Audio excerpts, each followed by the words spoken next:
There are seasons in life when you wonder why the storms keep rising against you, why the attacks come out of nowhere, and why some people seem determined to bring you down. But let me tell you this, if the weight of the battle is heavy, it's because the weight of your anointing is greater. You don't fight ordinary battles because you don't carry an ordinary assignment. When God marks you, when His hand rests upon your life, it becomes shockingly clear that your anointing is dangerous to the enemy. Today, I want to walk you through some clear signs. Signs that the oil on your life is real, undeniable, and powerful. Signs that you're not just walking through life casually, but carrying a mantle that shakes the atmosphere and disrupts darkness. When the call of God rests on a life, attacks don't wait for invitations. They rise suddenly and without reason. You may be living in a season of peace, moving forward with your goals, keeping your heart pure, and still find yourself blindsided by conflict. The weight of anointing on your life makes you a magnet for warfare.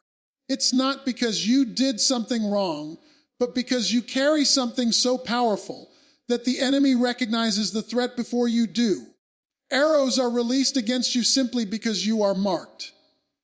The confusion of such attacks is often in their timing. They show up when you least expect them, in moments when things finally feel stable. Just when you're building momentum, opposition seems to break loose from nowhere. It could be in the form of slander, betrayal, setbacks, or spiritual heaviness. But the truth is, these sudden storms are not random. They are indicators that the fire within you is burning too brightly to go unnoticed. Some of these battles come in the form of people who misunderstand you. They rise against you without cause, misreading your actions or twisting your words. What was once peace turns into conflict without explanation. It feels unfair and it leaves you asking, why me? But the greater the resistance, the clearer the evidence that there is a mantle on your life that provokes opposition. Darkness cannot stay silent when true light begins to shine. Other times the attacks manifest through circumstances that make no sense. Finances dry up without reason, opportunities collapse at the last minute, or health battles strike out of nowhere. You look around and nothing seems logical. It's as if something is deliberately trying to block your progress. And that's exactly what is happening. The anointing on your life threatens the systems of darkness. So pressure comes to wear you down. There are seasons when attacks arrive not from the outside but within. Your mind becomes the battlefield. Doubts, fears, and insecurity start rising suddenly, making you question whether you really heard from God, whether you are really chosen, or whether you can survive what's in front of you. This is the enemy's subtle tactics. If he can't defeat you from the outside, he will attempt to weaken you from the inside by stirring thoughts that contradict your destiny. Even relationships may feel the sting of these sudden attacks. People you thought you could lean on begin to distance themselves, or conflict arises with no clear reason. These shifts are painful, but they are also a sign that not everyone can stay attached to a life marked by dangerous anointing. When the weight of your call grows heavier, certain connections will naturally fall away, and that transition can feel like warfare. The unpredictable nature of these attacks can make you feel unprepared. But it is precisely in this unpredictability that God trains your spirit. Each uninvited battle forces you to lean deeper into His presence, to depend on His strength rather than your own. The attacks remind you that human strategies cannot sustain you. You are carried only by divine power. The suddenness of the battle becomes the very classroom where you learn resilience and unwavering trust. Sometimes these attacks feel repetitive, like wave after wave hitting the shore of your life. Just as you recover from one, another rises. But repetition is a clue that the enemy has run out of new tricks. He keeps trying the same methods because he knows what you carry is too strong to be touched. Every repeated attack that fails becomes evidence that you are still standing, still advancing, and still chosen. The attacks that rise without warning often expose who truly walks with you and who does not. Pressure reveals loyalty. Some people scatter at the first sign of trouble, while others prove themselves as God-sent supporters in your journey. This shaking is uncomfortable, but it clears the path so only those meant to walk with you in purpose will remain. What looks like loss is often divine alignment through the intensity of sudden opposition. And though attacks rise unexpectedly, they also reveal the depth of your anointing. If the battle is relentless, it's because the calling is undeniable. If the arrows come without cause, it's because the enemy sees a crown you don't even realize you're wearing yet. What rises against you without warning is not there to prove your weakness. It is a mirror reflecting the dangerous power you carry, power that cannot be ignored by darkness. There are seasons in life when isolation surrounds you, and it feels as if everyone has stepped back while you are left standing alone. This is not punishment, though it may feel like rejection. It is a divine strategy. God uses solitude as a place of sharpening, a place where distractions are stripped away so the anointing can be refined. When the noise of people is removed, the voice of God becomes clearer, and what once seemed confusing suddenly comes into focus. In isolation, you are introduced to yourself in a way you cannot experience in the crowd. The silence forces you to confront inner battles, to deal with wounds you've hidden, and to strengthen areas that once went unchecked. The absence of applause reveals whether your commitment is real, whether your faith is rooted deep, or whether it depends on external validation. Alone seasons test what public seasons will later require. Isolation becomes a place of discipline, where you learn to pray when no one is watching, to worship when no one is singing with you, and to believe when no one is encouraging you. It's the furnace that burns away shallow faith and produces a depth that cannot be shaken. In that solitude, what looks like emptiness is actually preparation for fullness. God trains his warriors in secret before he reveals them in public. Often, isolation comes after a season of connection, which makes it feel even more difficult. People who once stood close begin to step back, and doors you thought would remain open suddenly close. The shift feels confusing, but the separation is not accidental. God sometimes removes support systems to show you that your foundation cannot be built on them. In the quiet, you discover he alone is your anchor. During these lonely seasons, hidden strength is forged. When you no longer have the luxury of leaning on others, you discover the endurance that rises from within.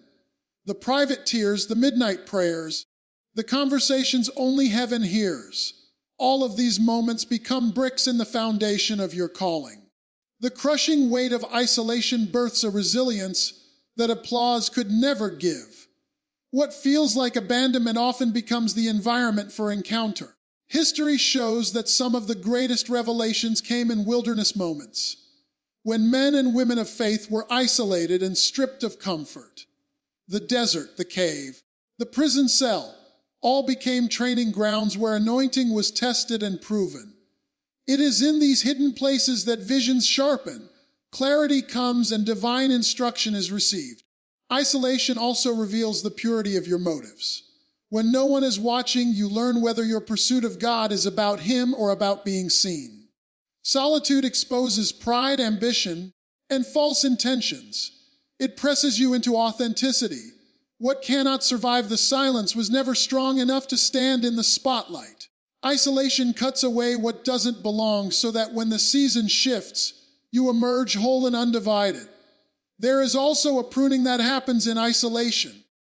Attachments that once defined you are cut off, habits that once drained you are broken, and patterns that hindered growth are dismantled.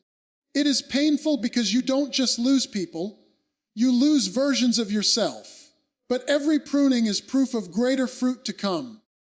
The training ground of solitude isn't meant to diminish you, but to ensure you are strong enough to carry the weight of what's coming. In isolation, you also learn to hear the whispers of God.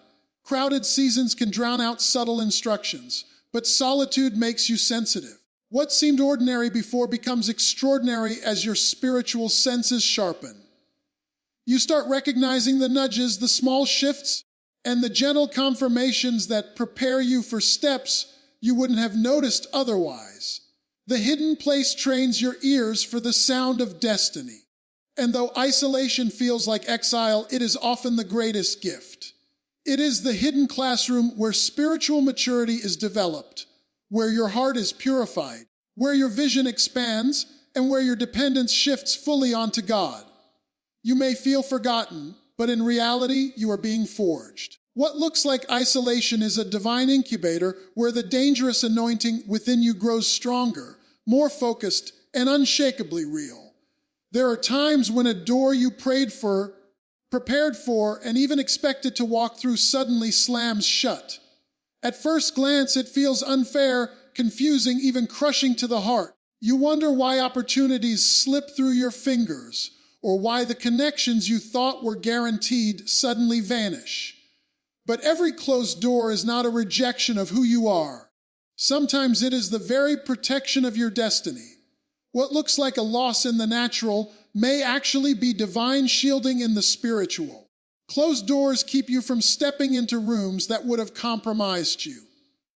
They block paths that seem appealing, but carry hidden snares you could not see.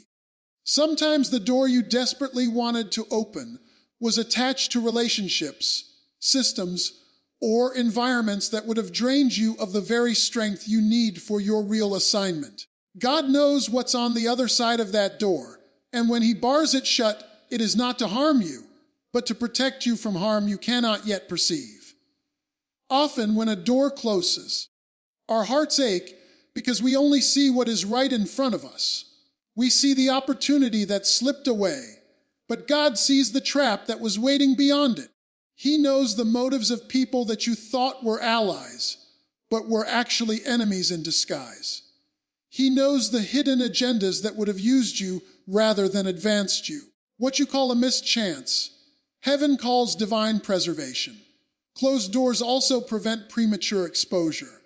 There are moments when you are ready to step out, but your character still needs refining. If the door opened too early, the weight of the blessing might have crushed you.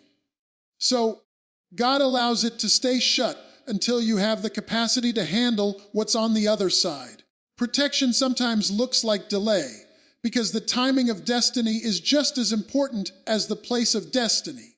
Closed doors redirect you toward paths you never would have chosen on your own. When one opportunity ends, it often forces you to pivot, to consider another direction, and that redirection leads you to the exact place you were meant to be all along. Many times, the very places of purpose are only discovered because another option was denied. A no today can be the guiding hand that leads you into your greater tomorrow. Closed doors test your trust in ways open doors never could. When everything flows smoothly, faith feels easy. But when you stand in front of a sealed opportunity, your heart is stretched to believe that God still has a plan even when you can't see it. Closed doors refine your faith, making you less dependent on circumstances and more dependent on the one who holds every key. Sometimes the closing of a door reveals your own misplaced desires. It shows you what you've been clinging to more than God Himself. The pain of the shut door exposes whether you are more in love with the gift or the giver. And in that moment of realization, your heart is reset, realigned to trust that His way is always better, even when it feels harder. Closed doors often save you from wasting time and energy in places that were never meant for you.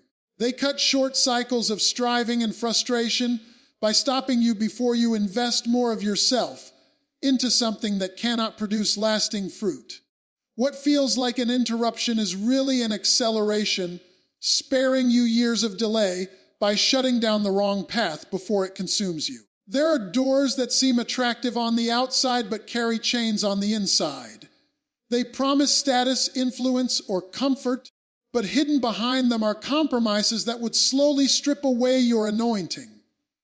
God's love is revealed in His refusal to let you walk into places that would diminish your calling. A locked door today is the shield that preserves your tomorrow. And when you look back, you begin to see that every closed door had a reason. It wasn't random. It wasn't meaningless. It was strategy. The very doors you cried over were the ones that kept you intact, the ones that preserved your strength, the ones that saved you from battles you weren't meant to fight. What seemed like a denial was really divine defense, a hidden wall built around your destiny to keep you on the right course and to ensure you arrive where you are meant to be. There comes a time in every journey of calling when the opposition that rises against you simply does not make sense. You have not provoked it. You have not pursued it, yet it comes anyway. People you thought would support you suddenly turn cold. Environments that once celebrated you shift into places of resistance. Words are spoken, attacks are formed, and doors are slammed shut for reasons that seem completely irrational. This kind of opposition is not rooted in logic.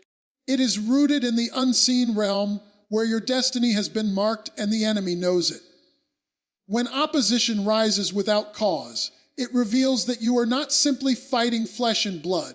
The struggle is not about personalities or preferences, but about principalities that recognize the oil on your life. Hell does not waste energy where there is no threat. If the battles feel unprovoked and out of proportion, it is because the enemy has identified that your life carries weight in the spiritual. What seems illogical in the natural makes perfect sense in the supernatural, because resistance is always attracted to assignment. This opposition often manifests in relationships you thought were secure. Friends distance themselves, family misunderstands your motives, and coworkers misinterpret your actions. The harder you try to explain, the deeper the misperception seems to grow. It is not about what you said or did, but about the unseen hand of resistance pressing against your forward motion. These relational tensions remind you that your validation cannot come from man, it must come from God. There are also seasons when environments themselves seem to reject you. You enter spaces where you should belong, where your skills and preparation match the need, and yet you are resisted at every turn. No matter how hard you try, nothing flows, nothing aligns, nothing opens. This is opposition that is not about incompetence, but about spiritual resistance that knows you are not meant to fit into that place. Closed atmospheres are often God's way of steering you to the environment designed to embrace your gift. Unexplainable opposition also exposes the fragility of human approval.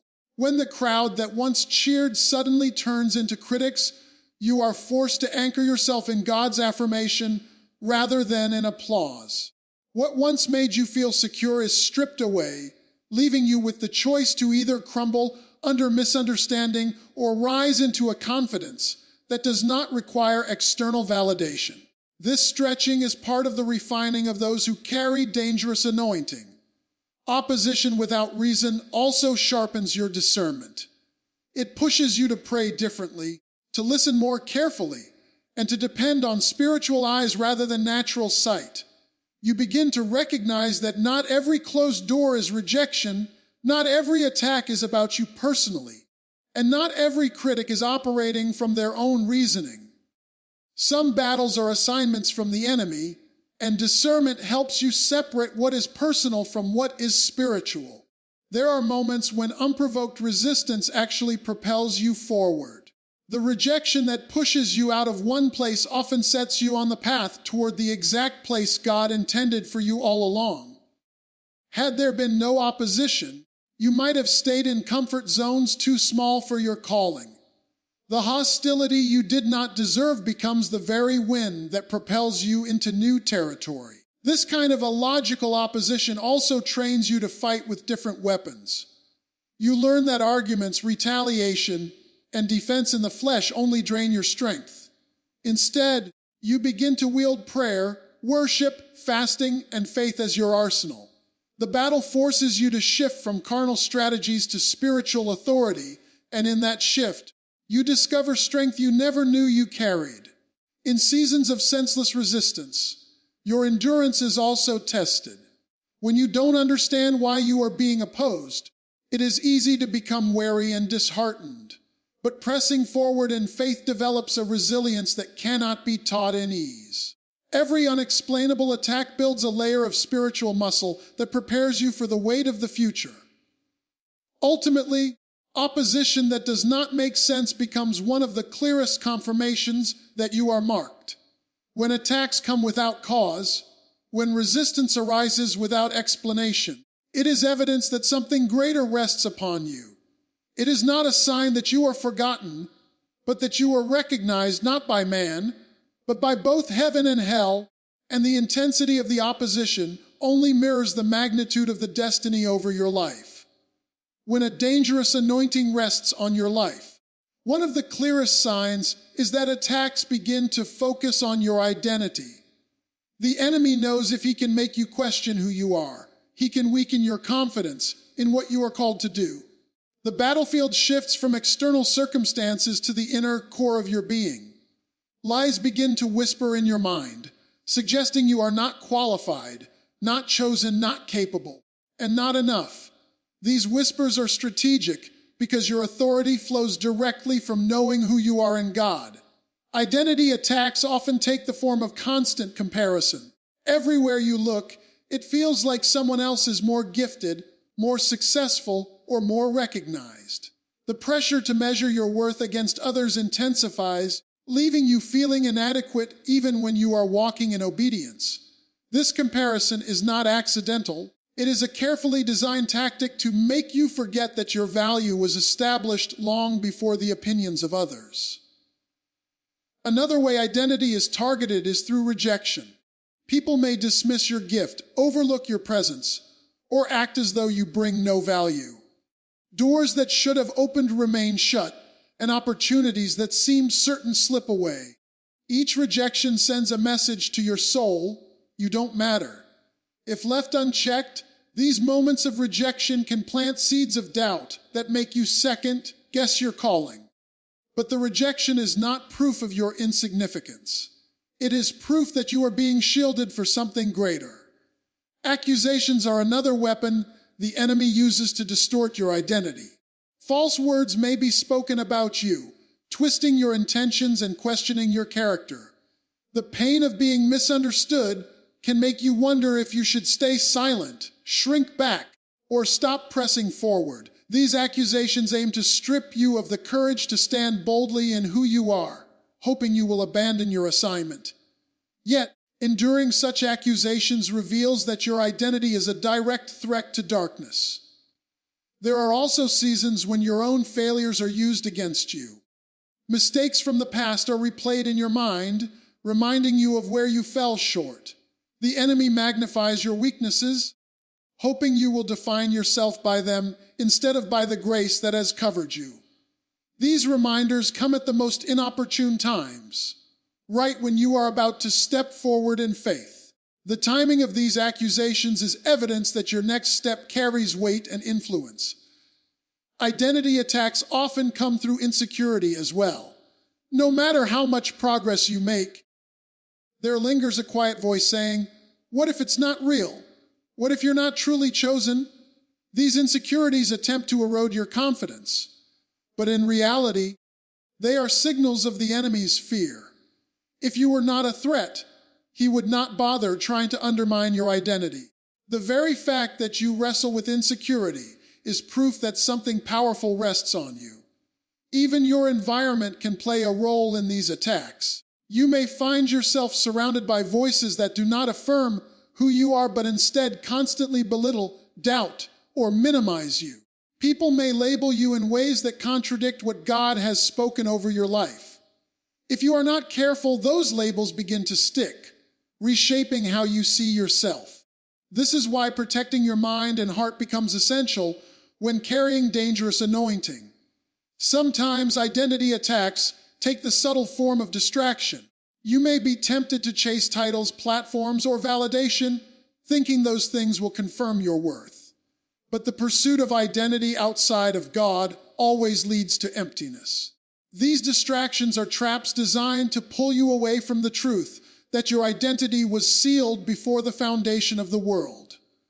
When you chase false validation, you delay stepping into the confidence of your true calling.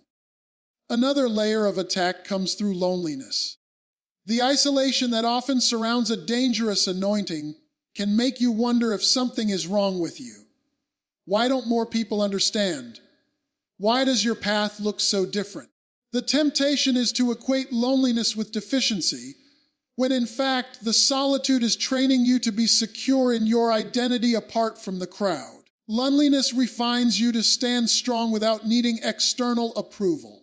Ultimately, attacks on identity are relentless, because identity is the foundation of authority. If you know who you are, no weapon formed against you can prosper. If you know who you are, lies lose their power, rejection cannot define you, and insecurity cannot derail you. The enemy targets identity because he knows your destiny is unstoppable once you walk in the full confidence of the identity God has already declared over you. One of the most striking marks of a dangerous anointing is how favor seems to locate you in places where, by natural standards, you do not belong. You walk into environments where you are overlooked by man, but chosen by God, and suddenly doors swing wide open in your favor. This kind of favor is not something you can orchestrate or manufacture. It is not the result of networking status or resources. It is divine placement. When the hand of God rests on you, opportunities emerge where there should have been only resistance. Sometimes favor shows up through people you least expect. Those who barely know you become instruments in elevating you to places that align with your assignment. A boss, a teacher, a leader, or even a stranger suddenly sees something in you that others overlooked. They give you access, support, or encouragement that shifts your journey forward. You may not have the credentials others have, but favor places you at the table anyway, because the anointing carries authority beyond human qualifications. Unlikely favor also appears in moments of weakness. When you feel unprepared, underqualified, or wary, God still allows things to work in your direction. Where others stumble, you find yourself strengthened. Where others see closed doors, you discover hidden pathways. This kind of favor is a reminder that the anointing on your life is not dependent on your strength alone. It is God making a way where none should exist. Sometimes the favor manifests in the midst of opposition. The very people who tried to block you end up being the ones who unintentionally push you into greater visibility. Those who conspired against you may find themselves unknowingly setting up the platform for your advancement. Favor has a way of reversing plots, shifting atmospheres, and turning enemies into footstools for your destiny. What should have been a setback becomes a stepping stone, because divine favor redirected the outcome. Favor in unlikely places also teaches you that location does not limit destiny. You may not be in the environment others deem ideal, but God can bless you in deserts, wildernesses, and hidden spaces. It is not about where you are, but about who you are with. When God is with you, even barren places produce fruit. People may question how you prospered in an environment that should have crushed you, but the answer is always the same. Favor followed you there. This kind of favor often draws questions. People around you wonder why things work out for you when they shouldn't. They may accuse you of shortcuts or question your worthiness, but the truth is that favor is unexplainable. It defies logic, and it confuses those who rely solely on their own strength. You cannot explain it in terms of merit or luck, because it is a supernatural stamp placed on your journey. Favor that finds you in unlikely places becomes a testimony that you were carried by something greater than yourself. There are seasons when favor looks like divine protection instead of promotion. A job you wanted slips away, only for something better to be reserved for you. A relationship ends, and you discover later it was shielding you from heartache or destruction. Even in disappointment, favor is at work, maneuvering pieces of your life into alignment with your true calling. The disappointment is only the disguise. Favor is the hand moving behind the scenes. Favor in unlikely places also humbles you. It makes you realize that success is not solely the result of effort, but of grace. While you work diligently, you know it is not your work alone that produced the breakthrough. This humility keeps you grounded, knowing that the same God who elevated you can do it again, and again no matter the odds stacked against you. Favor keeps you dependent, not entitled, because you know it flows from a source beyond yourself. At times the favor looks small, an unexpected word of encouragement, an opportunity that seems insignificant, or a door that cracks open slightly. But when you step through, it leads to something far larger than you imagined. Favor does not always arrive with a grand announcement. Sometimes it comes quietly, disguised in ordinary moments that shift into extraordinary outcomes. Those unlikely places become the very stages where your influence is revealed. Favor that follows you into unlikely places is one of the clearest signs that your anointing carries weight beyond human understanding. It proves that nothing about your journey is random and that every step, even into places where you seem out of place, is ordered for purpose. This favor is not temporary. It becomes the evidence that you are walking with a covering that ensures your destiny unfolds, even in spaces where you least expect it. Falling is something every person experiences, but when you are dangerously anointed, your falls never define you. Instead, they refine you. Every stumble, every mistake, and every setback becomes a lesson that strengthens your resolve and shapes your character. You may go down for a moment, but you never stay down. The very ground that could have buried you becomes the soil, where your roots grow deeper.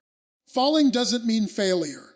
It means God is preparing you to rise with a strength you didn't know you had. Each fall reveals areas in your life that needed sharpening. When you rise again, you rise with wisdom that was not present before. You rise with discernment to recognize traps more quickly, with clarity to see distractions for what they are, and with courage to move forward without fear. The pain of the fall becomes the platform for your growth. Those who counted you out when you fell will be shocked to see you return stronger, more focused, and more determined than ever. There is also something powerful about resilience that cannot be explained to those who have never walked through fire. When you fall, you face the temptation to stay there, but when God fights for you, there is always a pull that lifts you again. That rising is not powered by pride or human will, but by divine strength. The anointing on your life ensures that every fall becomes temporary and every comeback becomes a testimony of grace. Falling also removes the illusion of self-sufficiency. It reminds you that you are not sustained by your own strength, but by the one who holds you. Each time you rise again, you know it was not by your own ability. That humility becomes your greatest strength because it keeps you anchored in dependence on God. It transforms the way you move forward because you carry the awareness that your success is not your own doing, but the result of divine favor. When you rise after a fall, you carry a new authority. People who see your resilience are inspired because they watched you stumble yet refused to be destroyed. Your story becomes a beacon for others who feel like giving up. They see in you the possibility that falling is not the end. Your scars become proof that survival is possible, and that rising again is inevitable when you walk with divine covering. Each rise builds momentum. The enemy expects you to be weaker after each fall, but instead you come back stronger, bolder, and more unshakable. What was meant to drain your energy fuels your fire. What was designed to silence you amplifies your voice. This cycle of falling and rising turns into a rhythm of growth, where every challenge is another layer of strength being added to your spirit. Rising after every fall also redefines your perspective of failure. You no longer see it as defeat but as redirection. A fall shows you what paths to avoid and what adjustments to make. It sharpens your instincts and equips you with strategies you didn't have before. Over time, your confidence shifts from avoiding failure to knowing you can survive it. This boldness allows you to step into new opportunities without fear, because you have already proven that falling will not break you. People often assume strength comes from never stumbling, but true strength is proven in what you do after you stumble. Rising requires courage, and courage becomes contagious. When others see you get up after every setback, They are reminded that their own setbacks can become comebacks. Your life becomes a living sermon, preaching resilience louder than words ever could. Every rise after a fall strips the enemy of power. The intention of the fall was to paralyze you, but your rising announces that no trap, no lie, and no weapon formed against you can prosper. The enemy is left frustrated because what was designed to destroy you only refined you. Instead of breaking your spirit, it built your endurance. Instead of silencing your voice, it gave you a testimony. Over time, this pattern of rising becomes part of your identity. You are no longer defined by the falls, but by the resilience of your comebacks. People remember you not for how many times you stumbled, but for how many times you stood back up. Each rise becomes stronger, louder, and more victorious than the last, until it becomes undeniable that there is a hand on your life that will not allow you to stay down. So if you find yourself in battles you didn't choose, in isolation that feels heavy, facing closed doors, strange opposition, or relentless attacks, don't be discouraged. These are shockingly clear signs that your life carries a dangerous anointing. You're not ordinary. You're not overlooked. You're chosen, protected, and positioned for something bigger than you can imagine. And the weight of your anointing will always be greater than the weight of your attack.